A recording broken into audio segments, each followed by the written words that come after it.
আমের রাজধানী খ্যাত চাঁপাইনবাবগঞ্জ জেলা। তবে জেলার নাচল উপজেলার দক্ষিণ চণ্ডীপুরে প্রায় ৪০ বিঘা জমিতে মিশ্র ফলের বাগান গড়ে তুলেছেন মাসুদ রানা। শুরুটা শখের বশে হলেও এখন বাণিজ্যিকভাবে মিশ্র ফলের চাষ করছেন তিনি। কৃষি উদ্যোক্তা মাসুদ রানার বাগানে রয়েছে ভিয়েতনামি মাল্টা, ১২ মাসি আম, ব্যানানা, ম্যাঙ্গো, সুইট কাটিমন, গৌরমতি বাড়ি ৪, আমরুল পালি, পেয়ারা, ড্রাগন, কুলসহ শতাধিক প্রজাতির ফলের গাছ। ২০২০ সালে প্রকৃতির সঙ্গে মিশে থাকার শখ থেকে ফলের বাগান শুরু করার পর কৃষি অফিস থেকে বিভিন্ন প্রশিক্ষণ নিয়ে গাছের পরিচর্যা করতে থাকেন মাসুদ।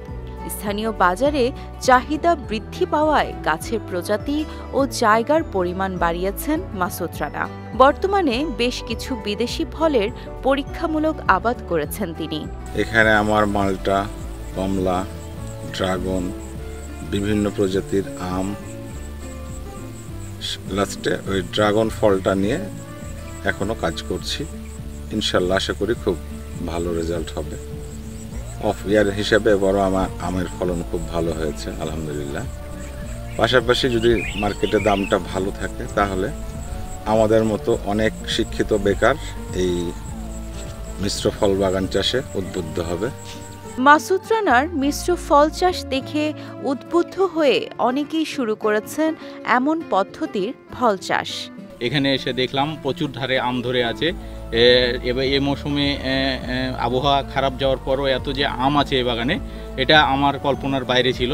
তাই আমি নতুন করে আবার এসে পরিদর্শন করে আমার খুব ভালো লাগলো। এই বাগানে আপনার ৪-৫টা লেবার গোটা বছরই কাজ করতে হয়, তাদের সংসারটা এখান থেকেই চলে। আমরা মাসুদ ভাইয়ের বাগানে কাজ করি। আমরা কাজ করি ২ জন। আমি সারা বছর এই বাগানে কাজ করি। আমার একটা ছোট ভাই আছে, ভাইকে লেখাপড়া করাই। মাসুদ রানার এমন উদ্যোগকে সাধুবাদ জানিয়ে উপজেলা কৃষি বিভাগ বলছে, তার দেখাদেখি অন্যান্য কৃষকরাও মিশ্র ফল বাগান করতে আগ্রহী হচ্ছে।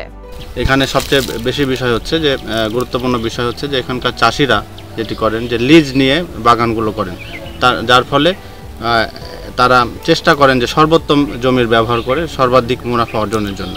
তো মিশ্র বাগান এটি একটি নতুন প্রযুক্তি এবং এই প্রযুক্তির ব্যবহার যদি করা যায়, আমার ধারণা যে এখানে বিভিন্ন ফল চাষিরা তাদের সর্বোচ্চ মুনাফা করতে সক্ষম হবে।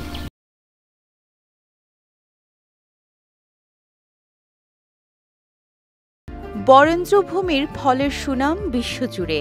এই মাটিতে মাসুদ রানার মতো উদ্যোক্তাদের উৎপাদিত ফল দেশ বিদেশে উজ্জ্বল করবে দেশের নাম, এমনটাই প্রত্যাশা। বিজয় টিভি নিউজ ডেস্ক।